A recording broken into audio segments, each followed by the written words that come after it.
السلام علیکم ورحمۃ اللہ وبرکاتہ۔ محترم بزرگوں، دوستوں، عزیز ساتھیوں اور پیاری ماں بہنوں، اللہ تعالیٰ کی ذات سے قوی امید ہے کہ انشاءاللہ آپ تمام حضرات بخیر و عافیت ہوں گے۔ انشاءاللہ آج کی مجلس میں ہمارے بہت سارے بھائیوں اور بہنوں کے فقہی سوالات اور ان کے جوابات پیش کیے جائیں گے، جن میں سب سے پہلا سوال کیا ہے ریاض لاری صاحب نے۔ کہتے یہ ہیں کہ السلام علیکم مفتی صاحب، اپنا نسب چینج کرنا، مثلا کوئی کسی اور برادری سے ہو، بعد میں کوئی اور برادری کا ٹائٹل لکھے تو پھر کیا حکم ہے؟ مطلب ان کے سوال کا یہ ہے کہ کوئی آدمی اپنے سر نیم کی جگہ، جو کہ اس کو باپ دادا سے ملا ہے، اس سر نیم کی جگہ کوئی دوسرا سر نیم لگا لے تو پھر شرعی اعتبار سے اس کا حکم کیا ہوتا ہے؟ دیکھیے ریاض صاحب، نبی کریم صلی اللہ علیہ وسلم نے اس بات سے منع فرمایا ہے کہ کوئی آدمی اپنے باپ یا اپنے دادا کا نام کٹ کر کے کوئی کسی دوسرے آدمی کا نام اپنے باپ کی جگہ لگائے۔ یہ بہت بڑے گناہ والی بات ہے۔ جس طرح اپنا نسب یعنی باپ کا جو تعلق ہوتا ہے، باپ کے تعلق کو کٹ کر کے کسی اور دوسرے کا نام لگانا گناہ والا معاملہ ہے، بالکل اسی طرح اپنا سرنیم جو کہ شیخ، سید وغیرہ ہوا کرتے ہیں، اپنا ٹائٹل کٹ کرنا، اپنا سرنیم کٹ کرنا اور اس کی جگہ کسی دوسرے خاندان کا سرنیم لگانا، یہ بھی گناہ والی بات ہوتی ہے۔ اس سے بھی شریعت نے بچنے کا حکم اور تاکید کی ہے۔ اگلا سوال کیا ہے، السلام علیکم مفتی صاحب، ویسٹرن یونین کا بزنس حرام ہے یا حلال؟ ویسٹرن یونین کا جو بزنس ہوا کرتا ہے، جس میں رقم ایک جگہ سے دوسری جگہ ٹرانسفر کی جاتی ہے، بعض دفعہ یہ بینک کے سسٹم کے ذریعے ہوتا ہے اور بعض دفعہ خود لوگوں کے ٹریولنگ کی وجہ سے ہوتا ہے۔ تو ویسٹرن یونین کا جو معاملہ ہوتا ہے، جس کی وجہ سے پیسے ایک جگہ سے دوسری جگہ منتقل کرنا ہوتا ہے، تو یہ بزنس بالکلیہ طور پر حرام بھی نہیں کہا جائے گا اور بالکلیہ طور پر حلال بھی نہیں کہا جائے گا، بلکہ اس میں دیکھنا ہوگا کہ اس کی کنڈیشن کیا ہے۔ جو بھی آپ بزنس کر رہے ہیں، اس کی کنڈیشن کیا ہوگی۔ یہ جو ٹریولنگ ہو رہی ہے، پیسوں کا جو ٹرانسفر ہو رہا ہے، جس کرنسی میں ہو رہا ہے، اگر وہی کرنسی اتنی ہی مقدار میں سامنے والے تک پہنچا دی جاتی ہے، یہاں پر مان لیجئے 5 لاکھ روپیہ ادا کر دیا گیا اور سامنے والے بندے کو بھی 5 لاکھ روپیہ ادا کر دیا گیا ہے، تو پھر ظاہر بات ہے یہ بزنس حلال ہوگا اور اس کے اوپر جو اجرت لینی ہوگی، جو کمیشن جو طے کیا جائے گا، یہ کمیشن لینا اور اجرت لینا بھی شرعی اعتبار سے حلال اور درست ہو جائے گا۔ اس کے برخلاف اور بھی اگر کوئی طریقہ آپ کے ذہن میں ہو یا پھر کوئی بزنس آپ کے سامنے ہو جس کی حالات آپ لکھ سکتے ہیں تو وہ بتلائیں، انشاءاللہ اس اعتبار سے اس کا جواب دیا جائے گا۔ اسی طرح اگلا سوال ہے کہ آدھار سے پیسہ نکالنا کیسا ہے؟ جیسے کسی شخص نے آدھار سے پیسہ نکالے تو 1000 کے بدلے 1020 لیا جاتا ہے، تو کیا یہ 20 روپیے جو ایکسٹرا لیا جاتا ہے یہ لینا کیسا ہے؟ کیا یہ بھی ربا اور سود کے اندر آتا ہے؟ صلاح الدین انصاری، لار ٹاؤن، دیوریا۔ آدھار کے ذریعے لوگوں کا پیسہ نکال کر دینا یا اسی طرح کسی آدمی کا پیسہ اپنے اکاؤنٹ کے اندر بلا کر اپنے اکاؤنٹ سے نکال کر دینا اور اس کے اوپر جو اجرت طے کی جاتی ہے، جو کمیشن لیا جاتا ہے، یہ کمیشن فکس کر کے آدمی سے لینا بالکل جائز ہے، حلال ہے، کیونکہ یہاں پر جو 20 روپیہ یا جتنی بھی رقم ایکسٹرا لی جا رہی ہے، یہ اجرت کے مثل سے ہے، یہ ربا کے اندر داخل نہیں ہوتی ہے۔ اگلا سوال کیا ہے فیض احمد نے، السلام علیکم مفتی صاحب۔ وعلیکم السلام ورحمۃ اللہ وبرکاتہ۔ اگر کسی عورت پر غسل واجب ہو جائے اور ناپاک کپڑا بھی دھو رہی ہو، تو اس صورت کے اندر ناپاک کپڑا دھوتے ہوئے جو چھینٹے اس کے اوپر آ گرے ہیں، تو پھر اس صورت میں وہ عورت پہلے پورے بدن پر پانی ڈالے یا پھر غسل کرنے کے بعد؟ پلیز بتائیں، بہت زیادہ ٹائم لگتا ہے باتھنگ میں۔ دیکھیے فیض صاحب، آپ نے جو کہا ہے کہ پہلی چیز تو وہ عورت نجاست کی حالت میں ہے، ناپاکی کی حالت میں ہے، تو اس کے اوپر ظاہر بات ہے غسل واجب ہے۔ دوسری صورت اگر وہ کوئی نجس اور ناپاک کپڑا دھو رہی تھی اور اس کے چھینٹے اڑ کر کپڑے پر لگے ہیں تو کپڑے بھی چونکہ ناپاک ہے۔ اس صورت میں دونوں بھی چیزوں کا اختیار ہے، چاہے تو وہ عورت پہلے پورے کپڑے دھو لے یا چاہے تو مکمل غسل کر لے اور اس کے بعد کپڑا دھوئے، یہ کوئی خاص مسئلہ نہیں ہے۔ دونوں میں سے جس صورت پر بھی آپ عمل کر سکتے ہیں بالکل عمل کرنے کی گنجائش ہوگی۔ اگلا سوال کیا ہے سید حبیب نے، کہتے ہیں کہ مفتی صاحب ناپاک بائک کو کس طرح پاک کرے؟ ہم تو اس کو ہر جگہ تک پانی نہیں پہنچا سکتے ہیں۔ اس صورت میں بہت ساری جگہ ایسی ہوتی ہے جہاں پر پانی نہیں پہنچتا ہے، تو پھر وہ بائک پاک ہوگی یا پاک نہیں ہوگی؟ کیونکہ بہت ساری جگہوں پر آئل ہوتا ہے اور وہ چیزیں دھونے سے رہ جاتی ہے، پلیز ہم کیا کریں؟ دیکھیے سید صاحب، بائک کو اس طرح غسل دینا ضروری نہیں ہے جس طرح غسل مرد یا عورت کو دیا جاتا ہے۔ جب بھی کسی مرد یا عورت پر غسل فرض ہوتا ہے تو اس کے ذمہ ضروری ہوتا ہے کہ اپنے پورے بدن پر اچھی طرح پانی ڈال دے، اس قدر پانی ڈالے کہ ایک بال کے برابر بھی جگہ سوکھی نہ رہے۔ اس کے برخلاف اگر آپ کی کار ہے یا بائک ہے یا سائیکل وغیرہ ہے اور وہ ناپاک ہو گئی ہے تو اس کو پاک کرنے کے لیے ضروری نہیں ہے کہ آپ اس کے اوپر اتنا پانی ڈالیں کہ بال برابر بھی جگہ سوکھی نہ رہے۔ یہ چیز سائیکل وغیرہ میں ضروری نہیں ہوتی ہے، بس جہاں جہاں نجاست اور ناپاکی لگی ہے آپ اتنی تمام جگہوں کو دھو لیں، آپ کی سائیکل یا پھر بائک یا کار وغیرہ پاک ہو جائے گی۔ بہت زیادہ ٹینشن لینے کی ضرورت نہیں ہے۔ اگلا سوال ہے کہ استنجے کے پانی میں اگر ناپاکی کی وہ والی چھینٹیں آ جائے جو کہ سوئی کے برابر بہت ہی معمولی مقدار میں ہوتی ہے تو پھر کیا اسے بھی ناپاک ہو جائے گا؟ عریب شیخ ہریدوار۔ استنجا کے لیے جو آپ نے پانی لیا ہے آپ کے لوٹے یا مگے کے اندر اور اسی لوٹے یا مگے میں کوئی نجاست گر جاتی ہے، ناپاکی گر جاتی ہے، پیشاب کا قطرہ گر جاتا ہے، تو اس صورت میں وہ جو تھوڑا پانی ہے وہ پانی ناپاک ہو جائے گا۔ اب آپ کے لیے ضروری ہوگا کہ وہ جو لوٹا یا برتن ہے اس کو انڈیل دے، اس کے اندر کا جتنا پانی ہے وہ پانی بہا دے، اس کی جگہ دوسرا پانی اچھا اور صاف پانی آپ استعمال کریں۔ اسی طرح اگر کوئی نجاست کی چھینٹیں، نجاست کو صاف کرتے ہوئے اس کو دھوتے ہوئے اس نجاست کے چھینٹے اڑ کر اگر اس برتن میں گئے ہیں تب بھی وہ برتن یا پھر وہ لوٹا وغیرہ ناپاک ہو جائے گا۔ اگلا سوال کیا ہے عتیق الرحمن شیخ نے، کہتے یہ ہیں کہ السلام علیکم۔ وعلیکم السلام ورحمۃ اللہ وبرکاتہ۔ ایسی کون سی نیکی ہے اور ایسا کون سا گناہ ہے جو ہمارے مرنے کے بعد بھی جاری رہتا ہے؟ فل ڈیٹیلز بتائیں۔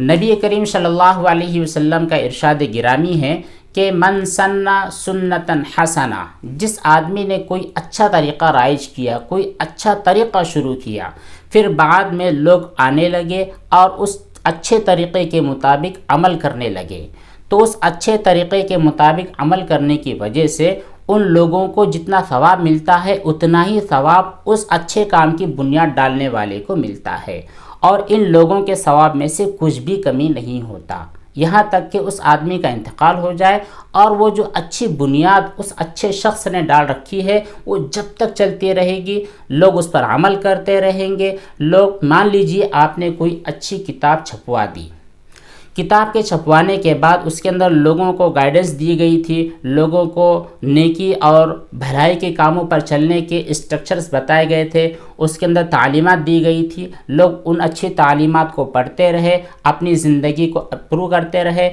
اپنی زندگی کو بہترین طریقے کے مطابق گزارتے رہے، تو پھر جتنا بھی نیکیوں کا ثواب ان پڑھنے والوں کو ملتا ہے بالکل اتنا ہی ثواب اس رائٹر کو بھی ملتا ہے، اور ان کرنے والوں کو جتنا ثواب ملتا ہے ان میں سے ثواب کی کوئی کٹوتی اور کمی نہیں ہوتی، فل ثواب ان کو بھی اور فل ثواب اس نیک کام کرنے والے کو بھی ملتا ہے۔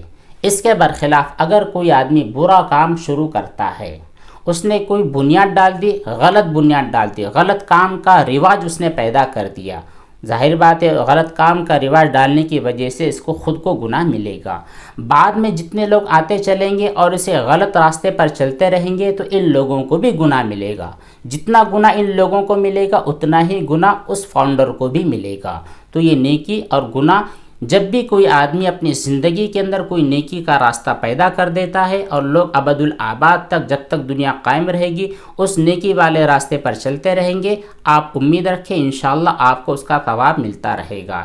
اسی کو کہا جاتا ہے ثواب جاریہ۔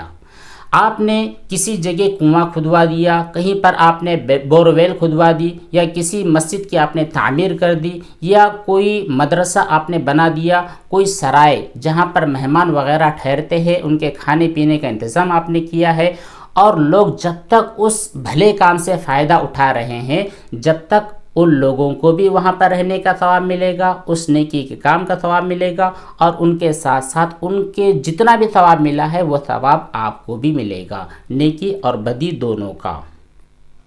اگلا سوال کیا ہے ریاض لاری صاحب نے، کہتے ہیں السلام علیکم مفتی صاحب، دکھتی آنکھ کا جو پانی ہوتا ہے وہ ناپاک ہوتا ہے؟ جی بالکل صحیح بات ہے۔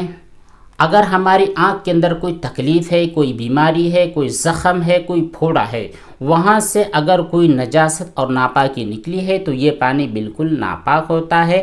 یہ اگر ہماری آنکھوں کے باہر آ جائے اور کسی جگہ پر لگ جائے تو پھر اس جگہ کو دھونا ضروری ہوتا ہے۔ کہتے یہ ہیں کہ سوال یہ ہے کہ اگر آنکھوں کے باہری حصے پر کچھ نکلے جو کہ عام طور پر نکلتا ہے، پلک میں سے نیچے آ جائے اور نیچے والے سائیڈ میں جہاں پر نکلنے کی وجہ سے آنکھ کو درد ہو رہا ہے، تو کیا وہ بھی ناپاکی کے حکم میں ہے؟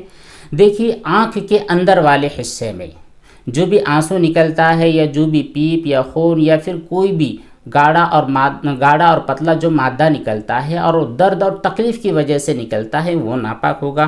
البتہ پانی نکلا ہے اور نکلنے کی وجہ سے آنکھ کے اندر تکلیف ہو رہی ہے تو پھر یہ پانی ناپاک نہیں ہوگا۔ یہ ایک آنسو ہے جو کہ نارملی طور پر نکل رہا ہے۔ دونوں پانی کے اندر ذرا سا فرق ہے۔ یہ فرق یہ ہے کہ ایک پانی آنکھ کے درد اور تکلیف کی وجہ سے نکلا ہے، دوسرا پانی وہ ہے جو نکلنے کے بعد آنکھ کو تکلیف دے رہا ہے۔ نکلنے کے بعد اگر وہ قطرہ آنکھ کو تکلیف دے رہا ہے تو پھر اس صورت میں وہ پانی، وہ آنسو ناپاک نہیں ہے۔